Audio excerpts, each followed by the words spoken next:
Thanks to Jordan Peele's Nope, you'll never look at a sky like this the same way again. Nope.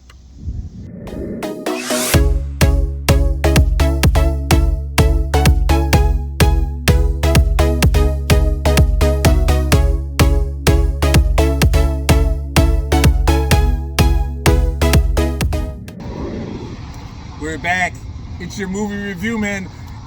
Live, or at least outdoors, in the great outdoors, together on the same set. Only it's not a set.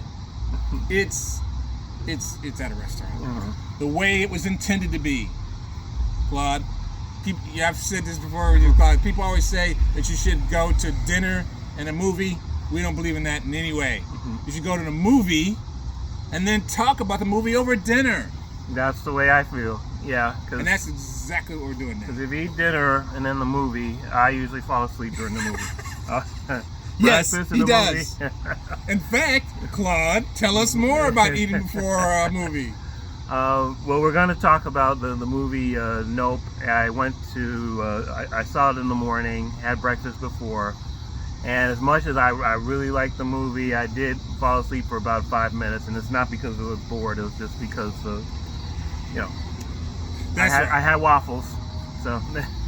So it's Jordan Peele's Nope. It's worse to say Jordan Peele's Nope because I want to give him all the accolades. Jordan Peele is making movies that I just gotta see.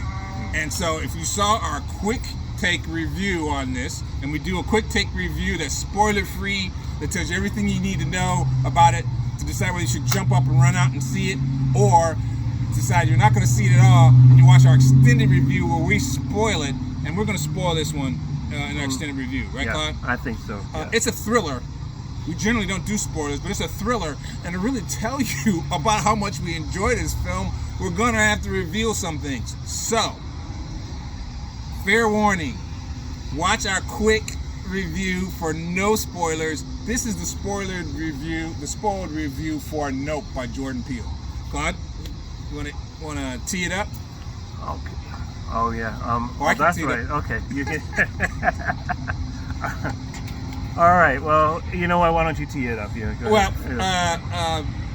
I can't even tell you which one of Jordan Peele's films this is, but it's the one I'm liking the most. This film begins with a black animal training family, specifically horse animal training family in the motion picture industry.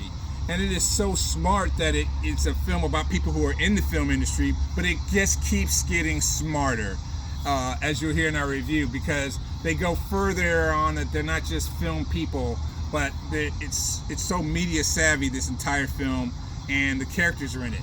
But a black-owned, the first black horse trainers in Hollywood decide that they're going to they're coming on hard times, and business is slow, and part of the reason why business is slow is because the dad, the founder and the owner, has passed away tragically, and we see in some of the opening sequences how dad passes away. If you've seen the trailers, yeah. If you've seen the trailers for this, it's perfectly fine. The trailers, I love trailers. So does Claude, and these trailers will not reveal too much. They do not. It seemed like they did. I don't know with you, Claude. It seemed like they revealed too much. If you've seen the trailers say in it that it's a UFO movie, and they kind of show. The climax of the trailer shows the UFO, and you're like, oh man, well I guess you're giving away the secret, right? It's a UFO, and it's sucking people up into the UFO, and we've seen a million body snatching UFO movies. What's different except that it's a black family riding on cowboy movies? There's a lot different. I guess the most significant thing to me about what's different about it is that Jordan Peele does movies about what if the people in a horror movie were actually smart, actually did what you would do sitting out there in the theater. You would say, don't go in that barn. Don't follow that dog. Let the dog go. Let the dog get eaten by the monster. Let the dog get stabbed by the psycho killer, right? Jordan Peele's movies have people who are smart in it, and they're still in trouble anyway. It makes it scarier. They're smart people. They're not dumb people. They're doing what you would do if you were smart about it and you were scared. And it's still going to be a challenge for them. This film is wonderful, wonderful, wonderful. It has, first off, so many elements of excellent films. Let me say off the top, I'm probably stealing some of your thunder, Claude, that, really excellent horror movies and scary movies, make you afraid to take a shower in a house by yourself. Maybe you lock the door. Maybe you lock the door because you've seen Psycho. And so when you take a shower, you're not leaving that door unlocked.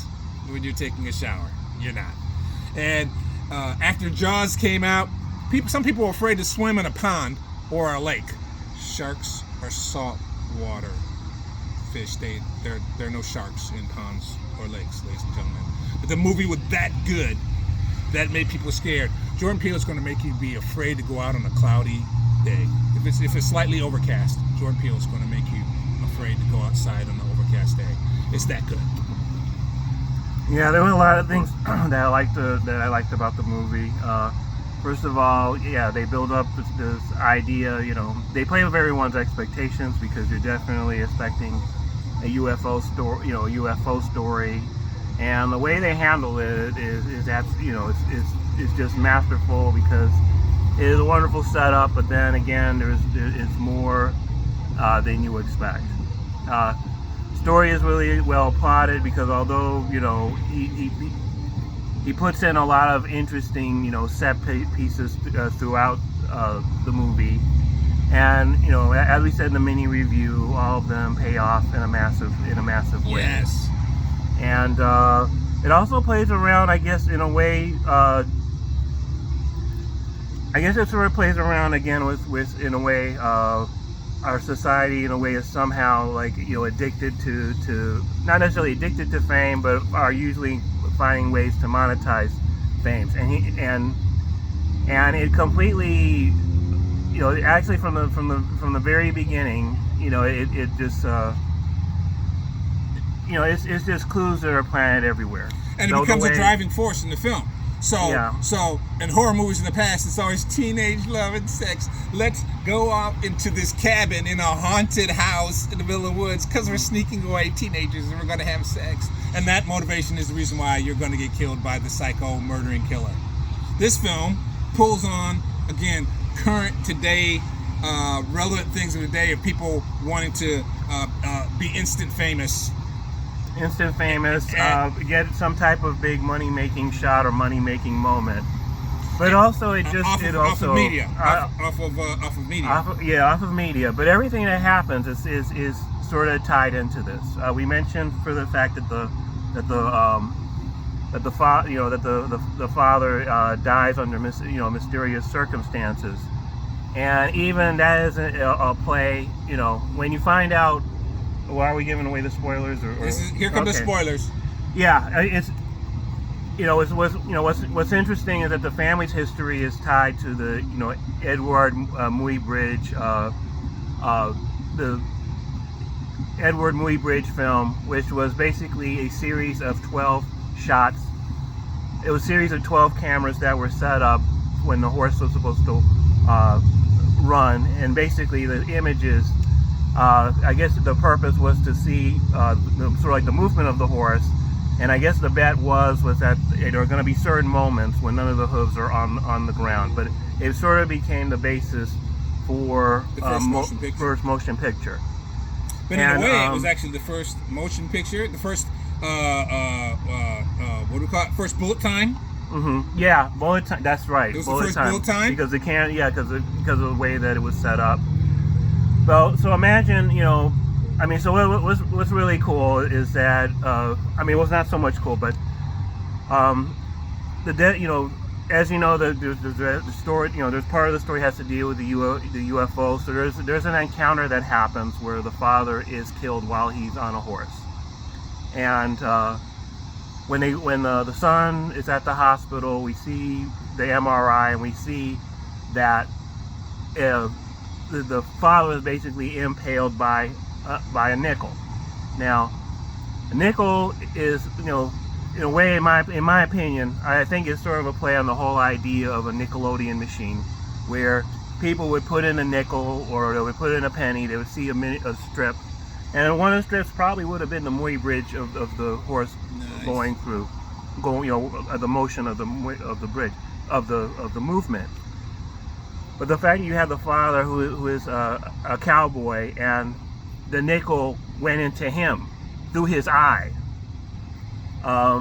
is sort of, that the image sort of is a reversal of, in a way of, I'm just saying that's how I sort of see it. It's a reversal because usually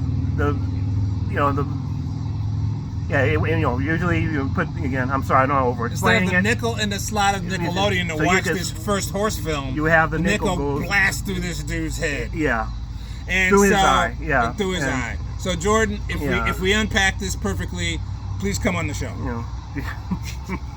Because we want to become instantly famous, and we don't want to have to chase down an alien to get that done. Which, again, with our spoiler is, they tell you that the trailer is a UFO story, and it goes a whole nother direction with it. Yeah. If it's possible for you to say, wow, well, I'm going to watch it because, it's about an alien abduction, and that's pretty scary all by itself, and that'll be enough. No, it won't be enough. The film both covers another approach to the alien abduction, and it's just so smart about it. Yeah. It's just so smart about it that our heroes do smart things to try to defend themselves against the alien abduction. And if they can't capture the alien, they don't have the ambition that they're somehow going to capture him, because again, that's what's usually in these silly films that we watch, and we the audience are like, don't try to capture the monster. No. It won't work. These films, Jordan Peele films, are smarter than that. They're not trying to capture the monster, but there is a driver in them. There is a greedy kind of driver in them, in the sense that their family business was ruined since the pop passed away. They do need money, and then as Claude mentioned, the driver of everybody wants to try to be internet famous. So they're like, look, before someone else takes advantage of our pain and our suffering and make themselves internet famous over it, we're going to make ourselves internet famous first. Mm-hmm. And so they're going to set a trap for the alien abducting ship, so that they can film it themselves, be internet famous. Perfect. And it's sort of, in a way, just you have different characters with their motivations, and it honestly, to me, there was definitely sort of like Jaws overtones, but not just because of the whole just the setup of them trying to film this anomaly or whatever is happening. Each person is a clearly defined character that represents either different set of skills and different types. David Kaluuya, who does an amazing, is it Kaluuya? David Kaluuya, who does, he does an amazing, he is, he's a character who's a complete opposite of his sister. He is somebody that's sort of, he's very practical, he's quiet, he avoids eye contact, he does not want people to have eye contact with the horses when he's doing the rehearsal. And he can relate to horses in that way. And so he's in this for a practical reason, because the father basically had sort of set up everything so that they would be well off, and the father is gone. So as a result of the loss of his father, he is selling off big chunks of his father's legacy, which is I'm sure that ties into a lot of black talent that's been through Hollywood. You have a wonderful Keke Palmer who's playing Emerald, who is very good at selling herself, but who's also complete opposite. She has powerful, and not interested in carrying on the family business. Not carrying on the family business. So this almost seems like a brief moment in time of them working together where they're going to move on. Kaluuya can't keep the family business going. He's losing money.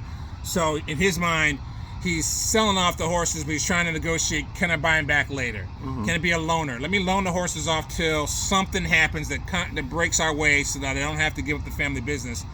But the sister doesn't She's just more better at trying to sell herself, which is something that she always does. And it's a matter of bringing attention to herself. She sees the family business, as she said, as the side hustle. So the motivations come together Yeah. when they're in a new tragedy that we got a doggone alien abduction. It's no question about it. We got some alien spaceship sucking up the few horses we have left. Mm-hmm. And she sees this as an opportunity for herself to have fame, and he sees an opportunity to maybe make some money so he can save the ranch. Yeah, yeah. So one's very self-centered. The other one is about, you know, the dad's legacy.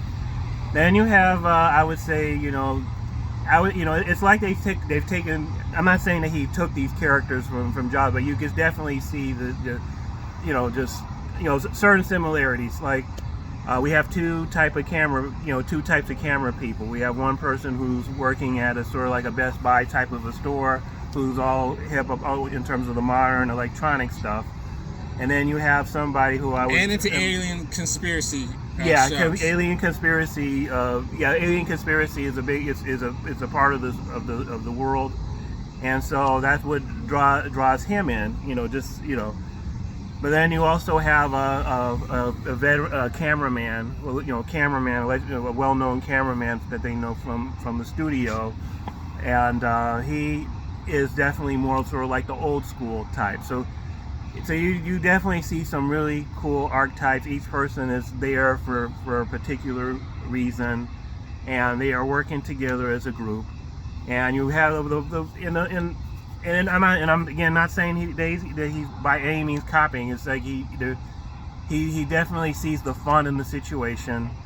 I mean, it's almost honestly like the ranch and the house is the equivalent of the orca boat, in terms of them. I mean, even when he's hand cranking the camera, I was thinking of Robert Shaw hand cranking the shark fishing pole. Trying to roll the shark in. Yeah. Yeah, I mean the Jaws tone notes in that are just perfect and amazing.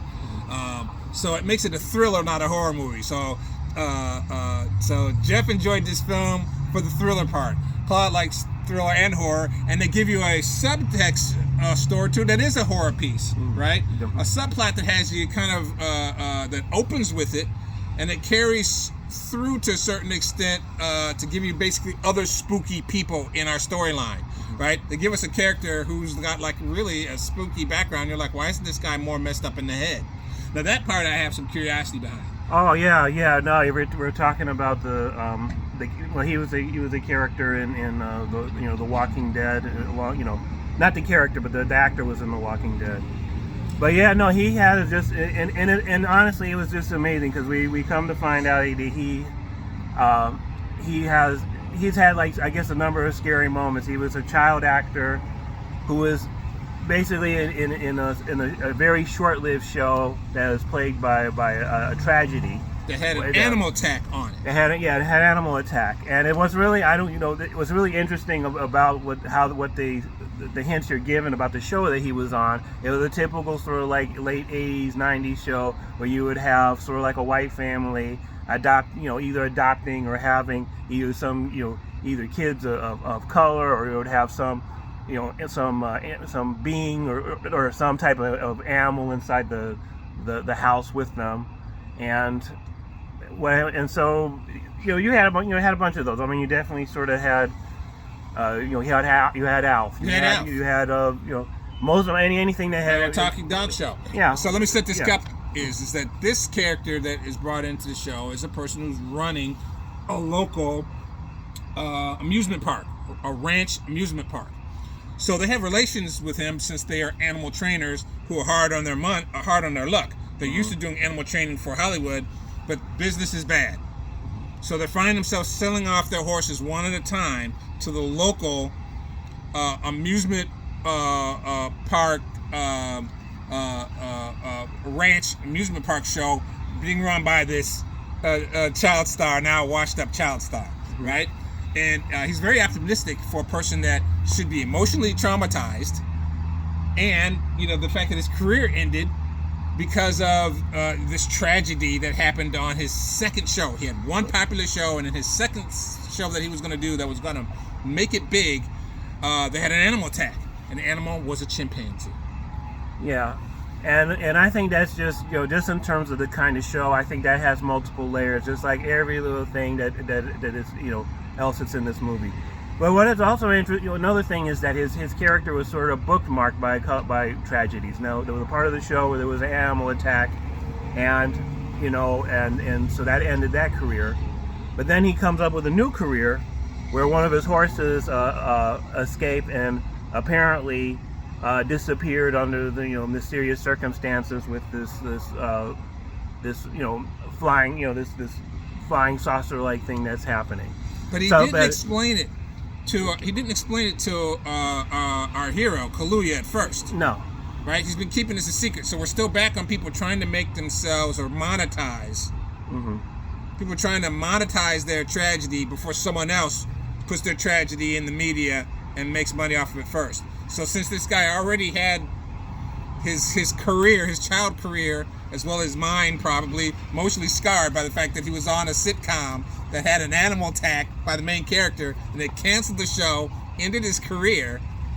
Now he finds himself running a ranch amusement park, and he observes an alien abduction where they take one of his horses. Yeah. So he keeps buying horses from Kaluuya, but not explaining to him why. Yeah, and also they're promising to possibly sell them back, and there's hesitation. And definitely, yeah, we don't want to hear our review before you see the movie, because otherwise we're just it's spoiler. We're not fully into spoiler time. This character. So the spoiler is that this character, and also known as the spoiler time. Maybe you didn't understand it the first time through, and you can put in the chat whether you caught something that we missed. But basically, he's avoiding explaining to Kaluuya why he keeps buying his horses from him. Yeah, yeah. Because what he has learned now, this child star whose career was ruined by an animal attack on his show, is that he's seen his horses being abducted from his rodeo show. So he's made that part of his show now. He's going to monetize it. He's going to monetize it. He gets people coming there to see So his big act and his big attraction is to have people come to his little carnival show. Then they come and they sit in the stands and watch, and he explains to them how he has had one of his horses taken away by these aliens, and now, for a low price of your entry admissions fee, plus his children will come out and dance and sing for you first, you can watch him open up a gate, push out one of his horses, and then watch the alien come down and scoop up one of Daniel Kaluuya's horses that he just sold to him. Yeah. That Kaluuya thinks he's going to be able to buy back. Yeah. Only later does Kaluuya somehow put two and two together and realize, wait a minute, he's never going to give me these horses back. He's doing what we're trying to do. He's trying to monetize this alien attack thing, and he didn't explain it to me, just like Kaluuya and his sister were trying to keep it a secret to themselves until they were able to film the alien live. Yeah. He runs down to the show to see if he can watch for himself and to prove the fact that he was right about it, only find out that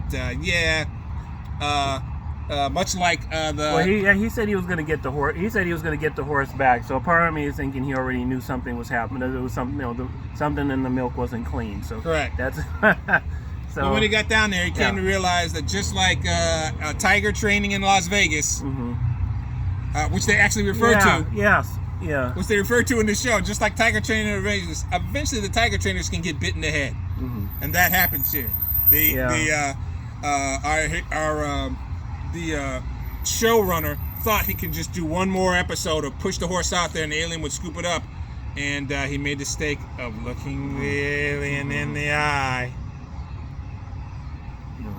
and it took the entire crowd. So the spoiler on this is what an amazingly smart twist. Yeah, it looks like a flying saucer with a disc with a circle in it, just like you see in all these conspiracy theory TV shows. But they make the twist to say, who said it was a ship? Genius. Who said it was a ship? It's not a ship. It's an animal. The saucer itself is a beast. Yeah. And the way the way it was, designed was just, And the way they climactically show it when it's in its full attack mode and defending itself is just masterful. I loved all aspects of the conclusion to this film.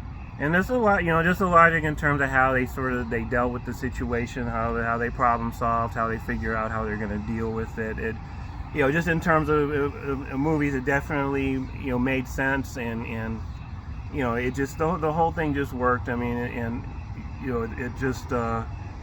It was smart in every way. Very much so. Very much so. If the alien comes in and sucks you into the ship like it does in all of those movies, well, hello, don't we humans have all these environmental things that screw things up? Yeah, like having really long banners, really long rope that has little flags on them in a car dealership, right? Well, that's terrible for the environment. Why is it terrible for the environment? Because fish and whales get it stuck in their teeth, or they swallow part of it and the rest hangs out. Genius, genius, genius. So part of Kaluuya is saying it's not a spaceship, it's an animal. Proof of that is that it can't go down there and pick the flag out of its tooth. If it was an alien, they'd go down there and they would take the flag and they would cut it off, or they would open the trap door and throw it out. Yeah. But since it's an animal, it got the long stringy flag stuck in its mouth because it's not sucking you into their spaceship. It's not beaming you up, Scotty, so it can give you an alien probe. It's eating people. Awesome. Yeah. Awesome. And it reacts the way that in terms of if he's trying to eat people, and you have inorganic stuff going into it, that it can't swallow. It can't swallow. It can't digest. It reacts. Spits them out. It reacts. And if something spits out from 20,000 feet, texture gets ruptured. All types of stuff. I mean, just the many different looks of this alien, the way that the way the alien reacted to different things, the way the alien sounds. Yes. So it's a horror movie first, so we have to have spooky, scary sounds, and then they explain why the sounds are so spooky. Why do we hear screaming people from the sky? Is it because it's a horror movie? Yes, and also because the people aren't dead yet. He hasn't digested them yet. Yeah. So you hear them screaming. I mean, you hear him definitely. You hear him screaming while it's in his stomach, much like I'm sorry. It's very both much haunting, and it draws you back into the Jaws thing, which sharks, sometimes might, they only take big bites out of creatures. Sometimes they might eat something whole, or they bite it in half, but they don't chew. Sharks don't chew, so it's very easy to be swallowed whole by a shark or a whale. Yeah, well, like the scene in Jaws when they cut open the stomach and you see the license plate and all that stuff in there. It's exactly from those sequences. Yeah, the dude is brilliant. I mean, honestly, it's like 3 grand slams. All I could say throughout the film, Yeah. especially as it closer to the end, it's just how wonderful this film is. So again, repeating for the audience, on our 4/5 scale, Claude, you say? I give it 4 for a Black Power sign. And I give 4 Black Power fists for it as well. Honestly, it's the best thing I've seen all summer. It's probably one of the best movies I've seen this year. Yeah. So it's Jordan Peele's Nope. Nope is a big yep. Yeah. Yep, go see it. Claude saw it twice. Even the way that Nope is dealt with in terms of when the characters say it, it's just multiple payoffs, Everything has payoffs. You think, oh yeah, they introduced this clue, it gets resolved here, but then there's another thing that comes up. It honestly, it's like he's playing 3-dimensional chess in terms of developing these ideas. Claude, you saw it twice? Yes, I did. You're seeing it 2 times? Definitely. Yeah. No, this is definitely, if you miss, it is definitely worth seeing, because if you see it again, I'm sure you're going to pick up. He plants a lot of details and a lot of subtext into different, to different characters, different situations. You have the story with the brother and sister, how they dealt with this being. You have the business rival who buys their horses, and he has a complete arc. Then the characters, even the secondary characters, they have their own little arc, and then this is, I would say this movie in a way touches on the whole sense of everybody wanting to get some type of attach their name to some type of spectacle, recorded spectacle, owning a spectacle to share with people. It definitely sort of it sort of captures that fascination that people have. That they have now, and that seems to be so timely for now. Yes, there's so many elements of this that are so timely that you're just gonna watch them. I had the little class like, that's an electric motorcycle. That's not going to go well for him. Mm-hmm. That's not going to be good. It's not going to be good. And it wasn't good. Yeah. And but also, what's another thing is like, okay, the business rival had these sons, and there are two instances. Yes, that was great. When David Kaluuya says nope, but then another moment, is during the big show when the guy wants the horse to go out into the field. The horse behaves in a way like it's saying nope. And who's on the side? The kids, with their little alien costumes, and it's just, oh man, great. It's just absolutely, awesome. Absolutely, yeah. Conducting a story like it's like a master orchestra or Jordan Peele, orchestra conductor. Just, Jordan Peele. Yeah. I mean, he's putting himself right in that pantheon. He's both picked the genre to do it of Hitchcock, and then he's rolling Hitchcockian. Yeah. 100%. I just loved it. If you loved it too, let us know what you thought. If you disagree with somebody, said let us know what you thought. Don't forget to like, comment, and respond on the Movie Review Men. We are your Movie Review Men. I'm Jeff Johnson. Claude Fate here. We will catch you next time. Yep. Yep.